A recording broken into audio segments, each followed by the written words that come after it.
Reporting verb को बदलना उतना कठिन काम तो नहीं है, लेकिन थोड़ा मुश्किल तो होता है। ठीक है, तो मैं आपको ऐसे तरीके से आज मैं इसको समझा दूंगा कि आप कभी नहीं भूलोगे। बस वीडियो को लास्ट तक देखिएगा, पूरे क्लास को अटेंड करिए और मैं गारंटी लेता हूँ इसके पहले आपने ऐसी क्लास कभी नहीं देखी होगी। तो स्वागत है आपका अपने यूट्यूब चैनल इंग्लिश विद आलोक में, और मैं आपका टीचर आलोक वर्मा। ठीक,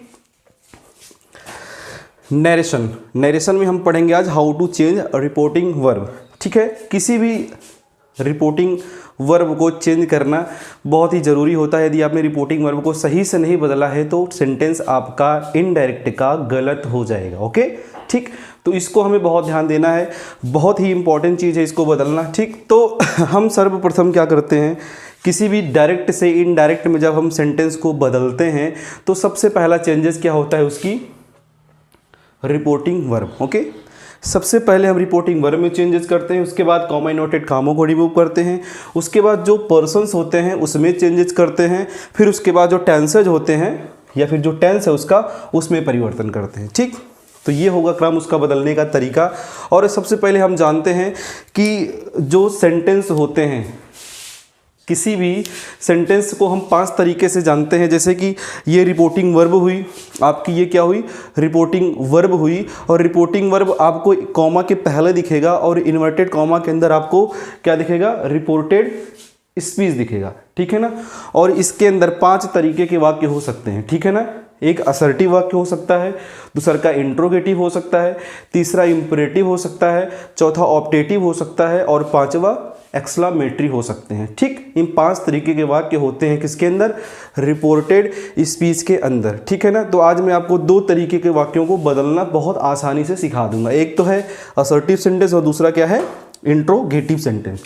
बहुत ही आसान है, कठिन कुछ नहीं है, बस लास्ट तक बने रहिएगा। ओके, ठीक है, तो हम देखते हैं असर्टिव सेंटेंस। ठीक है ना, हम देखते हैं असर्टिव सेंटेंस। वाक्य का असर्टिव सेंटेंस जब होता है तो उसका स्ट्रक्चर कुछ इस प्रकार होगा, subject plus verb plus object. ठीक है ना, जब आपको किसी भी टेंस में इस क्रम का आपको वाक्य दिख जाए तो एक चीज़ मान लीजिए कि वाक्य कैसा है, असर्टिव सेंटेंस है और उसकी जो रिपोर्टिंग वर्ब होगी, यदि से लिखा होगा, जैसे कि यहाँ पे से है तो आपको से में लिखना चाहिए, सेज होगा तो सेज में ही बदलेंगे, सेड है तो सेड में ही चेंज होगा। ठीक है ना, यदि रिपोर्टिंग वर्ब के बाद कोई ऑब्जेक्ट आता है यानी कि से टू हो जाता है तो से टू को किस में चेंज करेंगे, हम टेल में चेंज करेंगे, सेज टू को टेल्स में चेंज करेंगे और सेड टू को टोल्ड में चेंज करेंगे। ठीक है ना, समझ में आया कि नहीं, समझे एक बार फिर से बता देते हैं आपको। जो असर्टिव सेंटेंस होगा, यदि वाक्य असर्टिव सेंटेंस में होगा तो उसका क्रम सब्जेक्ट वर्ब और ऑब्जेक्ट होगा। उसकी जो रिपोर्टिंग वर्ब होगी, यदि से होगी तो उसको हम से में चेंज करेंगे, सेज होगा तो सेज में लिखेंगे, सेड होगा तो सेड में लिखेंगे। ठीक है, यदि रिपोर्टिंग वर्ब में कोई ऑब्जेक्ट है तो उसके साथ टू आना अनिवार्य है, तो जब से टू हो जाएगा तो आप टेल में बदल दोगे, सेज टू होगा तो टेल्स में बदल दोगे और सेड टू होगा तो टोल्ड में बदल दोगे। उसके बाद जो कॉमा इनवर्टेड कॉमा दिखता है आपको, मैंने लिख दिया है, उस कॉमा इनवर्टेड कॉमा को चेंज करने के लिए हम किसका प्रयोग करेंगे, दैट का प्रयोग करेंगे। ठीक है ना, तो चलो हम इसको समझाते हैं। लिखा क्या है, राम सेज, राम सेज। देखिए, रिपोर्टिंग वर्ब से ही हमें पता चल जाता है कि रिपोर्टेड स्पीच के टेंस में कोई परिवर्तन होगा कि नहीं होगा। ठीक है ना, तो अगर रिपोर्टिंग वर्ब, यदि रिपोर्टिंग वर्ब प्रेजेंट टेंस की होगी तो क्या होगी, यदि रिपोर्टिंग वर्ब प्रेजेंट टेंस की होगी तो रिपोर्टेड स्पीच के टेंस में कोई परिवर्तन नहीं होगा। ठीक है ना, रिपोर्टेड स्पीच के टेंस में कोई परिवर्तन नहीं होगा। तो ये वर्ब कौन सी है, प्रेजेंट की है। ठीक है ना, तो लिखते हैं, हम बदलते हैं, देखते हैं। सब आपका रिपोर्टर कौन है, राहुल है। ठीक है ना, तो राहुल को एज इट इज उतार दिया जाएगा। ठीक है ना, यदि टू नहीं लगा है तो, ठीक है ना, यदि टू नहीं लगा है तो रिपोर्टिंग वर्ब जिस रूप में है उसी रूप में लिख दी जाएगी। देखो यहाँ पे हमने लिख भी दिया है। ठीक है ना, उसके बाद ये जो कॉमा इन्वर्टेड कॉमा दिख रहा है, इसको हटाने के लिए हम क्या लगाएंगे, दैट नामक पासवर्ड का यूज करेंगे, क्योंकि ये जो सिक्योरिटी लॉक लगी है, असर्टिव वाक्य, देखो सब्जेक्ट है, वर्ब है, फिर ऑब्जेक्ट है। ठीक है ना, ये क्रम है इसका। अब हमको देखते ही वाक्य पता चल जाएगा कि दिया गया वाक्य असर्टिव है तो हमको तुरंत लगाना है से, सेज या सेड, या फिर ऐसे इस क्रम में है तो टेल, टेल्स या टोल्ड। ठीक है ना, बहुत आसान है, ज़्यादा कुछ दिक्कत नहीं होगी।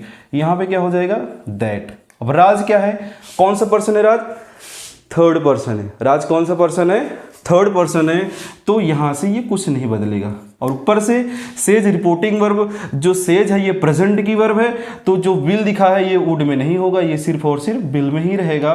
और गो देयर, वाक्य आपका बन गया, ठीक है ना। दूसरा वाला वाक्य लेते हैं, लिखा है सी सेज टू मी। अब यहाँ पे देखो सी सेज टू मी, अब टू आ गया ना, अब टू आ गया है। जब सेज टू आ गया है तो सेज टू किस में चेंज होगा, टेल्स में चेंज होगा। रिपोर्टिंग वर्ब टेल्स में चेंज हो जाएगी, ठीक है ना। सब्जेक्ट आपका जो रिपोर्टर है सी, इसमें कोई परिवर्तन नहीं होगा। सेज टू बदल जाएगा आपका टेल्स में। जो आपका ऑब्जेक्ट है ये कभी नहीं बदलेगा, ये लिखा जाएगा एज इट इज। ये कॉमा इन्वर्टेड कामा, ये जो सिक्योरिटी लॉक लगी है इसको कैसे ब्रेक करेंगे हम, दैट से, ठीक। अब आते हैं चेंज ऑफ पर्सन्स के रूल पर, ठीक है ना। अब यहाँ पे जो रिपोर्टिंग वर्ब है प्रेजेंट टेंस की है, तो ये पूरे के पूरे वाक्य के टेंस में कोई परिवर्तन नहीं होगा, लेकिन जो पर्सन है उसमें परिवर्तन तो होगा ही, ठीक है ना। तो यू कौन सा पर्सन है, सेकंड पर्सन है। कौन सा पर्सन है, ये आपका सेकंड पर्सन है, और चेंज होगा रिपोर्टिंग वर्ब के ऑब्जेक्ट से। किससे चेंज होगा, रिपोर्टिंग वर्ब के ऑब्जेक्ट से, ठीक है ना। अब यहाँ पे मी है और यहाँ पे यू है। यू कौन सी केस में है, नॉमिनेटिव केस में है। कौन सी केस में है, नॉमिनेटिव केस में है। मी कौन सी केस में है, ऑब्जेक्टिव केस में है, ठीक है ना। अब मी यू के घर में जाएगा तो बिल्कुल यू वाली केस में ही बन के जाएगा। तो यू वाली केस में बनेगा तो मी की नॉमिनेटिव केस क्या होती है, आई होती है, ठीक है ना। अब आई के साथ हम आर तो लगा नहीं सकते हैं, आई का सीधा सीधा संबंध किससे है, एम से है।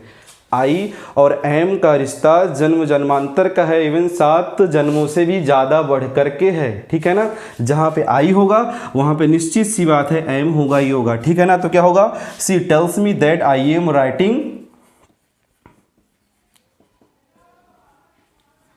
आ लेटर। समझ में आया, वेरी गुड। अब आते हैं इस पे, हम सेड टू आपको देखने को मिल रहा है, ठीक है ना। एक बार फिर से बदलते हैं, यहाँ पे क्या लिखा जाएगा, ही सेड टू किस में चेंज होगा। अब देखो सेड टू किस में चेंज हो रहा है, टोल्ड में चेंज हो रहा है, ठीक है। सी टोल्ड मी, आई कौन सा पर्सन है, फर्स्ट पर्सन है, और किससे चेंज होगा, रिपोर्टिंग वर्ब के सब्जेक्ट से। आई भी नॉमिनेटिव केस, ही भी नॉमिनेटिव केस, तो ही को इसके घर में आने में कोई दिक्कत नहीं है, बशर्ते पासवर्ड आपको दैट लगाना पड़ेगा। यहाँ पे क्या लिखा जाएगा, ही। अब यहाँ पे क्या होगा, नेवर, ठीक है। अब यहाँ पे देखिए जब रिपोर्टिंग वर्ब पास्ट में हो जाती है, क्या हो जाती है, रिपोर्टिंग वर्ब पास्ट में हो जाती है, तो रिपोर्टेड स्पीच के टेंस में परिवर्तन होता है, ठीक है ना। अब दिया गया वाक्य कौन से टेंस का है, प्रेजेंट इंडेफिनिट का है। क्या है, प्रेजेंट इंडेफिनिट का है, तो इसको हम बदलेंगे पास्ट इंडेफिनिट में, ठीक है ना। प्रेजेंट इंडेफिनिट का कौन सा वाक्य है, ये अफर्मेटिव वाक्य है, और पास्ट इंडेफिनिट के किस वाक्य में बदलेंगे, अफर्मेटिव वाक्य में बदलेंगे, ठीक। तो ही नेवर, इसका ईट्स का सेकेंड फॉर्म क्या होता है, एट स्वीट्स, ठीक है ना। समझ गए, क्या होगा, he told me, reporter said to को टोल्ड में बदला, ऑब्जेक्ट इस कॉमा इन्वर्टेड कॉमा को दैट से हटाया, और वाक्यों को यहाँ पर देखा रिपोर्टिंग वर्ब पास्ट में थी तो किस में चेंज कर दिया गया, टेंस में परिवर्तन हुआ। प्रेजेंट इंडेफिनिट से किस में हो गया, पास्ट इंडेफिनिट में हो गया। समझ में आया, गुड। एक बार हम आपको फिर से बता देते हैं, ठीक है ना। यदि नरेशन का वाक्य कैसे हो, असर्टिव सेंटेंस का हो, कैसा हो, असर्टिव सेंटेंस हो, तो इसकी रिपोर्टिंग वर्ब को आप समझ लीजिए, या तो आप से है तो आप से में लिखोगे, सेज है तो सेज में लिखोगे, ठीक है ना। अगर आप सेड देखने को मिल रहा है तो आप सेड ही लिखोगे, लेकिन जैसे ही कोई ऑब्जेक्ट आ जाता है, से के बाद टू लग जाता है, सेज के बाद टू लग जाता है, सेड के बाद टू लग जाता है, तो से टू को आप टेल में बदल दीजिए, सेज टू को टेल्स में बदल दीजिए, और सेड टू को आप किस में बदल दीजिए, टोल्ड में बदल दीजिए, ठीक है ना। और कॉमा इन्वर्टेड कॉमा को रिमूव करने के लिए आप सीधा सीधा क्या लगा दीजिए, दैट का इस्तेमाल कर दीजिए, ठीक है ना। यहाँ तक बात समझ में आई। उसके बाद बात करते हैं हम इंट्रोगेटिव सेंटेंस की, ठीक है ना।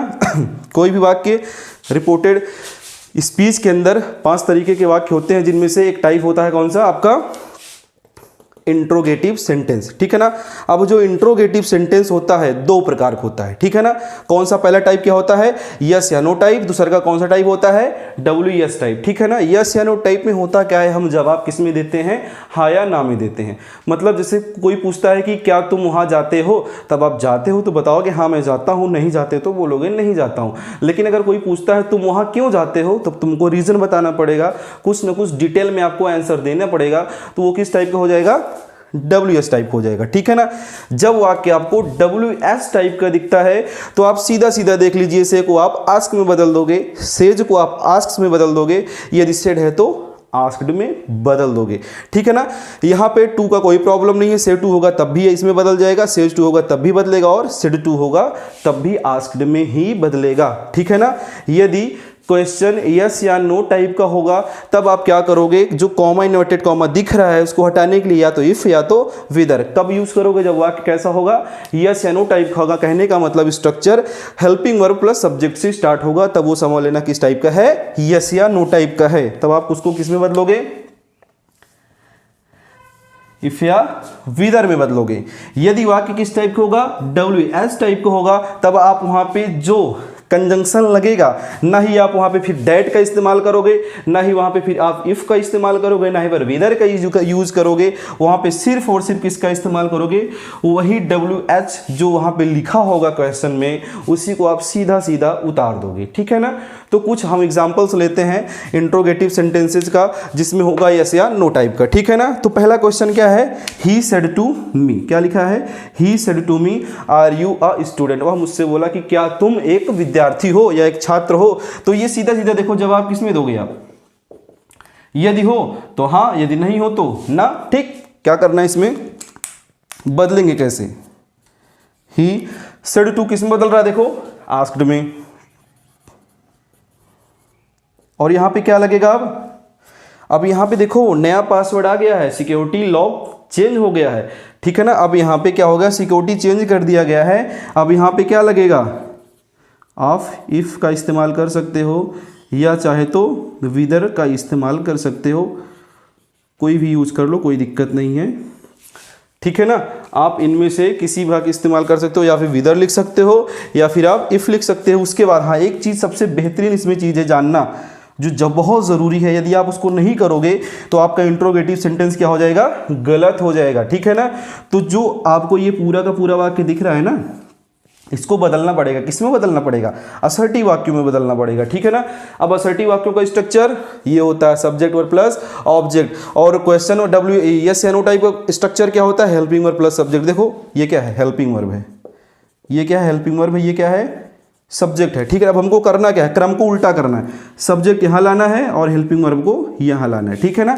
अब यू यहाँ आ जाएगा आर की जगह पे, आर चला जाएगा किसकी जगह पे, यू की जगह पे चला जाएगा। अब जब यू यहाँ आ जाएगा तो यू सेकंड पर्सन प्रोनाउन है, चेंज होगा किससे, रिपोर्टिंग वर्ब के ऑब्जेक्ट से। You nominative case, me objective case, ठीक। अब केस दोनों की अलग अलग हैं, लेकिन मी को यू के घर में जाना है तो बिल्कुल यू की तरह बन के जाना पड़ेगा। तो मी भी बोला भैया लो हम भी बन जाते हैं आपकी तरह, क्या हो जाएगा, वो भी नॉमिनेटिव केस में आ जाएगा। जब नॉमिनेटिव केस में आएगा तो यहां पे क्या लिखा जाएगा, आई लिखा जाएगा, ठीक है ना। क्या लिखा जाएगा, आई लिखा जाएगा। अब यहां पे रिपोर्टिंग और पास्ट में थी तो ये टेंस भी बदलेगा, तो आई के साथ क्या लगेगा, क्या लगेगा, वाज लगेगा, आई वाज अ स्टूडेंट, ठीक है। ये बन गया वाक्य आपका। अगला देखो, रोहन सेट टू में, देखो रोहन क्या कह रहे हैं, रोहन में कोई परिवर्तन नहीं होगा, सेट टू हम चेंज करेंगे आस्क्ड में। उसके बाद यहाँ पे मी आएगा, कॉमा इन्वर्टेड कॉमा को दैट से नहीं हटाना है, ठीक है ना। हमें सिर्फ और सिर्फ किससे हटाना है, इफ या इधर से हटाना है। तो मैं यहाँ पे इफ लिख देता हूँ, ठीक है ना। डू यू प्ले क्रिकेट, क्या तुम क्रिकेट खेलते हो, क्या है ये, प्रेजेंट इंडेफिनिट है। अब ये किसका टेंस किस में परिवर्तित होगा, पास्ट इंडेफिनिट में। लेकिन सबसे पहले करना क्या है, हमें वाक्यों को असर्टिव करना पड़ेगा। अब फिर यू आ गया है, you nominative, me objective, you जाएगा इसकी केस में तो मी क्या हो जाएगी, यू वाली केस में। जब यू वाली केस में आएगी मी तो क्या हो जाएगा, आई, ठीक है ना। प्रेजेंट इंडेफिनिट को पास्ट में बदलेंगे तो मेन वर्ब की कौन सी फॉर्म लगती है, सेकेंड फॉर्म। अभी ये कौन सी फॉर्म है, फर्स्ट फॉर्म में, इसको चेंज करेंगे किसमें, सेकेंड फॉर्म में। तो प्ले का क्या हो जाएगा, प्लेड हो जाएगा, आई प्लेड क्रिकेट, ठीक, समझे? ये दो तरीके के सेंटेंस मैंने आज आपको बताए हैं। मैं जल्दबाजी में बिल्कुल नहीं, मैं चाहता हूँ आपकी पूरी तरीके से समझा दूँ नरेशन बनता कैसा है, इसमें रिपोर्टिंग वर्ब चेंजेस कैसे होते। बिल्कुल मैं शॉर्टकट तरीका नहीं अपना रहा हूँ, मैं चाह रहा हूँ कि आप पूरी तरीके से समझ जाओ कि नरेशन कैसा होता है, इसमें चेंजेस कैसे होते हैं, इसके पार्ट्स कितने मैंने आपको पार्ट 1 में बताया और पार्ट 2 में मैंने आपको बता दिया कि चेंज ऑफ पर्सन्स के रूल, और पार्ट 3 आज हम पढ़ रहे हैं और पढ़ रहे हैं चेंज ऑफ रिपोर्टिंग वर्ब, यानी कि how to change reporting verb, हम रिपोर्टिंग वर्ब को कैसे बदलते हैं। ठीक है, और इसी क्रम में हमने सिर्फ मात्र भी 2 ही वाक्य पढ़े हैं, असर्टिव पढ़ा और इंट्रोगेटिव पढ़ा है। अगली वाली क्लास में हम पढ़ेंगे इंपरेटिव सेंटेंस, बहुत ही इंपॉर्टेंट है वो विद्यार्थियों को फंसाता ही फंसाता है। इंपरेटिव सेंटेंस जब आते हैं तो विद्यार्थियों को समझ नहीं आता हम करें क्या, ये सेंटेंस आया कहाँ से। ठीक है ना, तो हमें जो पढ़ाना है पहले हम उसी की बात करते हैं, हम आगे की बात आगे वाली क्लास में करेंगे, लेकिन जो पढ़ रहे हैं पहले उसको पूरी तरीके से सीख लें। ठीक है ना, तो एक बार मैं आपको फिर से समझा देता हूं कि कोई भी सेंटेंस, डायरेक्ट नरेशन का कोई भी सेंटेंस यदि किसमें हो, असर्टिव सेंटेंस में हो, ठीक है ना, किसमें हो, असर्टिव हो, यानी कि वो बिल्कुल पूरी तरीके से साधारण वाक्य हो, तो उनमें चेंजेस कैसे होंगे रिपोर्टिंग वर्ब में। बिल्कुल आपको सामने दे दिया है, से है तो से हो जाएगा, सेज है तो सेज हो जाएगा, सेड है तो सेड, मतलब कोई परिवर्तन नहीं होगा। लेकिन जैसे ही से के साथ टू आएगा, सेज के साथ टू आएगा, सेड के साथ टू आएगा, तो परिवर्तन कुछ इस प्रकार होगा। आप देख लो, टेल में बदलेगा से टू, टेल्स में बदलेगा सेज टू, टोल्ड में बदलेगा क्या, सेड टू। उसके बाद यहाँ पे जो सिक्योरिटी लगा हुआ है इसको कौन से पासवर्ड से ब्रेक करेंगे हम, दैट नामक पासवर्ड से। किसमें, जब वाक्य असर्टिव होगा तब। ओके, समझ में आया ना। उसके बाद हमने बात की इंट्रोगेटिव सेंटेंस, मतलब कि प्रश्नवाचक वाक्य, ऐसे वाक्य जिनमें हम प्रश्न पूछने का काम करते हैं। और इंट्रोगेटिव सेंटेंसेस कितने प्रकार के होते हैं, 2 प्रकार के होते हैं। कितने प्रकार के होते हैं, 2 प्रकार के होते हैं। एक होता है यस या नो टाइप का और दूसरा होता है WS टाइप का। और आज हमने सिर्फ यही सीखा है कि यस या नो टाइप कैसे चेंज होते हैं। नेक्स्ट क्लास में हम सीखेंगे WS टाइप क्वेश्चन, बहुत ही मस्त टॉपिक है और बहुत आसान तरीके से, पूरी तरीके से मैं आपको एक्सप्लेन करूंगा, आप बनाना सीख जाओगे तुरंत। ठीक है, अब WS टाइप का हम कल पढ़ेंगे, इसको अगली बार आने वाली क्लास में आपको बताएंगे। लेकिन जो यस या नो टाइप का आपको फिर से एक बार समझा देता हूं कि उसका स्ट्रक्चर जो यस या नो टाइप होगा, हेल्पिंग वर्ब क्या आएगी, पहले आएगी आपकी हेल्पिंग वर्ब पहले होगी, फिर सब्जेक्ट आएगा, फिर ऑब्जेक्ट आएगा। ठीक है ना, और रिपोर्टिंग वर्ब यदि क्या है, से है तो आस्क्स में, से और सेज है तो आस्क्स में, और सेड है तो आस्क्ड में। ठीक है ना, कुछ इस प्रकार बदलेगा। और उसका जो रिपोर्टिंग वर्ब के बाद जो आपका कॉमा नोटेड कॉमा ब्रेक करना है, हटाना है, उसको कैसे हटाएंगे, इफ या विदर से हटाएंगे। ठीक है ना, इफ या विदर से जब हटा देंगे तो जो रिपोर्टेड स्पीच के अंदर का जो वाक्य है उसको हम किस में सबसे पहले बदलेंगे, असर्टिव में बदलेंगे। सब्जेक्ट को पहले लाएंगे, फिर वर्ब को बाद में ले जाएंगे, जैसे कि आप देख रहे हो। ठीक है ना, कुछ इस प्रकार परिवर्तन करेंगे। ठीक है ना, आई होप कि आपको समझ में आ गया होगा। यदि नहीं आया होगा तो बिल्कुल कमेंट करके बताइएगा। जो भी ना समझ में आया हो, मैं पूरी तरीके से तैयार हूँ। जो भी आप क्वेश्चन करेंगे आपको जवाब प्रॉपर तरीके से मैं बेस्ट सॉल्यूशन के साथ देने की पूरी कोशिश करूँगा। और आज की क्लास में बस इतना ही। बस एक काम करिएगा, सपोर्ट करते रहिए और चैनल को सब्सक्राइब कर दीजिएगा, शेयर कर दीजिएगा और भी लोगों को बता दीजिएगा।